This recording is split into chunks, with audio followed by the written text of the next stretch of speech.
Rebecca Cross from Pink Paislee, and today I'm going to show you a quick tip of the day. We have new stamps and dies coming out in our collections that are hitting stores late March, and I'm going to show you how easy it is to use our new stamp sets with a die that is now included in our stamp set, and then we're going to cut it on the Sizzix Big Shot.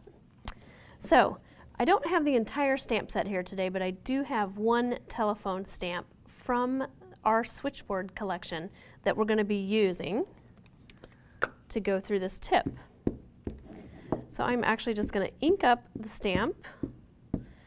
I prefer an archival ink stamp. It's just my favorite. I get the most crisp image when I use an archival ink. So I'm actually just going to stamp this right down on a piece of white cardstock. So as you can see, I've got this nice telephone image here that I've stamped on paper. This metal die now is sold with our stamp set, and it's a thinlit metal die, so you can use this with any of your current die cutting machines like the Sizzix Big Shot. I actually am now in love with this machine because it works so well with metal dies. Sizzix has a magnetic base plate that holds the metal die in place over your stamped image, and it doesn't shift when you're using it with the handheld crank. So all I have to do is place my metal die down over the telephone. And as you can see, you probably can't tell that on film, but the magnetic plate kind of grabbed the metal die right and put it in position. Keeps it from moving around. So now I just put this metal plate right on top, crank it right through the Big Shot,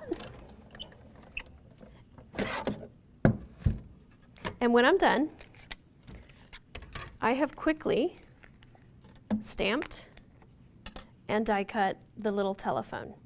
So these dies will work in any of the die cutting machines that you already use with a base and a plate system. So if you like cutting and stamping, but you don't always like stamping and then hand cutting around with your scissors, now you don't have to. So we actually have 3 different stamps and die sets. The actual dies that you're going to be getting are the telephone, which is in Pen Pals, and the umbrella, which is in Hello Sunshine, and then we have a typewriter that's going to be in the Pen Pals collection. So pick up all 3 sets and you'll get a stamp set that's fabulous and also matching dies to go with it. This tip of the day was brought to you by Scrapbook Expo.